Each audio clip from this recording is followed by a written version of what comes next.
جی اب اسٹوڈنٹس ہم نے پڑھائی کر لیا، اب ہم اس کے مشکل الفاظ اور ساتھ ساتھ تشریح بھی دیکھتے ہیں۔ گھٹا ایک پہاڑوں سے بطخا کے اتری بطخ مکہ مکرمہ کو کہتے ہیں، ٹھیک ہے۔ پڑی چار سو یک بک دھوم جس کی، یک بک اچانک، دھوم کہتے ہیں شہرت کو، کڑک کڑک گرجدار آواز کو کہتے ہیں، اور دھمک دھمک چمک کو کہتے ہیں دور دور اس کی پہنچی، ٹھیک ہے۔ جو ڈیگس جو ہے وہ ہسپانیہ کا دریا، یا ہم اس کو انگلش میں کہیں تو اسپین کا دریا ہے، ٹھیک ہے۔ اسپین اور پرتگال کے درمیان جو ہے وہ ایک دریا ہے جسے ڈیگس کہتے ہیں، اور اس کی اوپر جو ہے وہ ابھی تک اس کا کوئی فیصلہ نہیں ہوا کہ یہ پرتگال کا ہے یا اسپین کا، لیکن اسے ہم اسپین کا ہی دریا کہتے ہیں، یعنی ہسپانیہ کا دریا۔ پہ گرجی تو گنگا پہ برسی، گنگا جو ہے وہ بھارت کا دریا ہے، ٹھیک ہے۔ رہے اس سے محروم آبی نہ خاکی، آبی کہتے ہیں پانی کی مخلوق، اور خاکی خشکی کی مخلوق کو کہتے ہیں، ٹھیک ہے۔ ہری ہو گئی ساری کھیتی خدا کی، ہری سرسبز و شاداب کہتے ہیں، ٹھیک ہے۔ کہ اب اس بند میں جو ہے اگر ہم گھٹا دیکھیں، گھٹا کالے بادل ہیں، ٹھیک ہے۔ تو یہ کالے بادل جو ہیں وہ اللہ اور اس کے رسول صلی اللہ علیہ وسلم نے جو مکہ کے پہاڑوں کے ذریعے سے یعنی مطلب پہاڑ گھٹا ایک پہاڑوں سے بطخا کے اتری، یعنی اس سے مراد اللہ اور اس کے رسول صلی اللہ علیہ وسلم کی گھٹا مراد ہے، ٹھیک ہے۔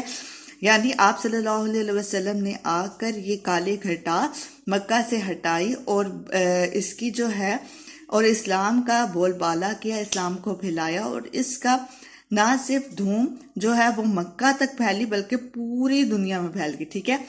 اور گرج دار آواز اور چمک، یعنی اس قدر اس کے اندر حکمت اور دانائی پوشیدہ تھی جو نبی پاک صلی اللہ علیہ وسلم کے دین کے ذریعے سے دور دور تک لوگوں کو پہنچی، یہاں تک کہ اسپین میں بھی اور بھارت میں بھی اس کی آواز سنائی دی، اس کو جو ہے وہ قائم کیا گیا، ٹھیک ہے۔ یعنی بھارت جو تھا وہ بھی ایک ہندو ملک تھا، ٹھیک ہے۔ اسپین میں جو تھا وہ کہیں نہ کہیں گورنمنٹ جو تھی وہ اور جو حکومت کرتے تھے لوگ، اور وہاں پہ جو لوگ رہتے تھے وہ عیسائی تھے، ٹھیک ہے۔ تو اسلام کا جو ہے بول بالا یعنی مکہ سے نکل کر یہ اسپین اور بھارت کے دریاؤں تک پہنچا، ٹھیک ہے۔ اور اس اگلے جو مصرے ہیں اس کے اندر یہی بیان کیا گیا ہے کہ اس اسلام کی روشنی سے، اسلام کی جو تھی وہ چمک سے کوئی بھی محروم نہ رہا، چاہے وہ پانی کی مخلوق ہو یا خشکی کی مخلوق۔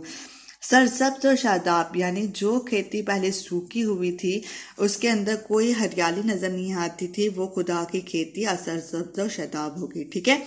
دوسرا شعر دیکھیں، کیا امیوں نے جہاں میں اجالا کیا، امیوں نے جہاں میں اجالا، جہاں کہتے ہیں دنیا کو، ٹھیک ہے۔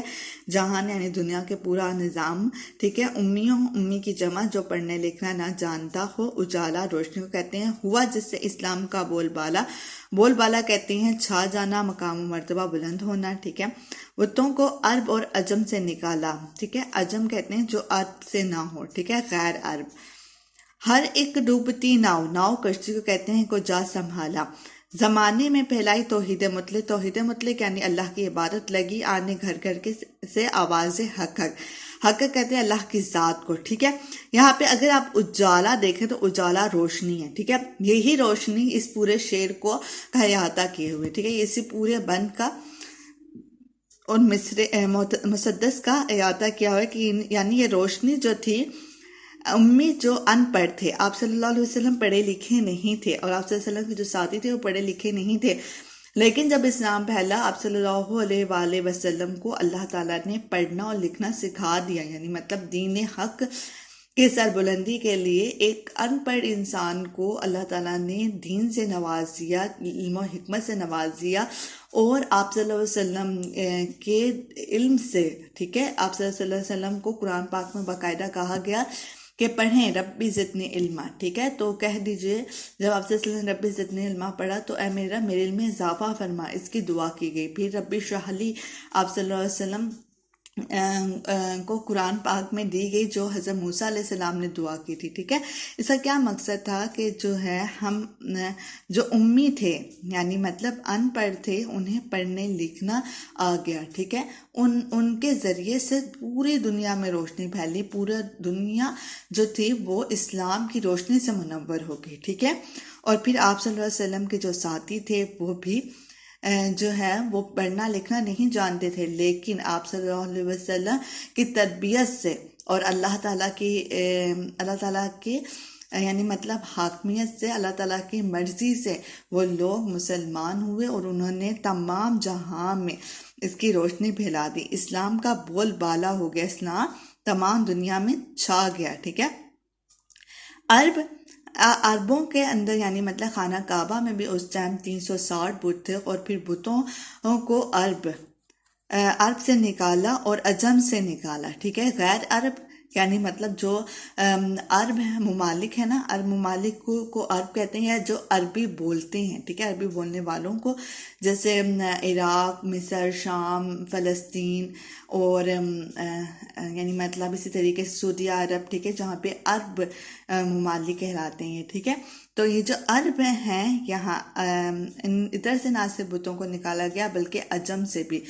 اچھا، اب پہلے جو تھا سعودیہ عرب، اگر ہم دیکھیں تو مکہ مکرمہ جہاں پہ ہے، مکہ مکرمہ اور مدینہ منورہ، وہاں پہ اسلام کا عروج ہوا، ٹھیک ہے، اسلام وہاں پہ پھیلا، اور پھر آہستہ آہستہ یہ جو عرب ممالک ہم جنہیں اب کہتے ہیں، یہاں پہ پہلے اسلام نہیں تھا، لیکن آپ صلی اللہ علیہ وسلم کی روشنی، آپ صلی اللہ علیہ وسلم کے دین کی روشنی کی وجہ سے یہ پورے اسلام جو ہے پوری دنیا میں پھیلا، ٹھیک ہے۔ اور یہ کس کی طاقت سے پھیلا؟ جہاد کی طاقت سے پھیلا، جو آپ صلی اللہ علیہ وسلم کے بعد حضرت ابوبکر صدیق رضی اللہ عنہ نے کیا، اور اس کے بعد حضرت ابوبکر صدیق رضی اللہ عنہ کے بعد حضرت عمر فاروق رضی اللہ عنہ کے دور میں کیا گیا، اور اس جہاد سے نہ صرف اسلام عرب میں پھیلا، یعنی مطلب جو سعودی عرب اور اس کے ممالک، اس کے ساتھ ساتھ ملک تھے ادھر پھیلا، بلکہ عراق اور شام اور مصر میں بھی پھیل گیا، ٹھیک ہے۔ عراق اور جو تھا وہ عراق ایسا تھا جہاں پہ یعنی مطلب رومی آباد تھے، ٹھیک ہے، اور وہ رومیوں کے شہنشاہت تھی، لیکن وہاں پہ بھی اسلام پھیل گیا۔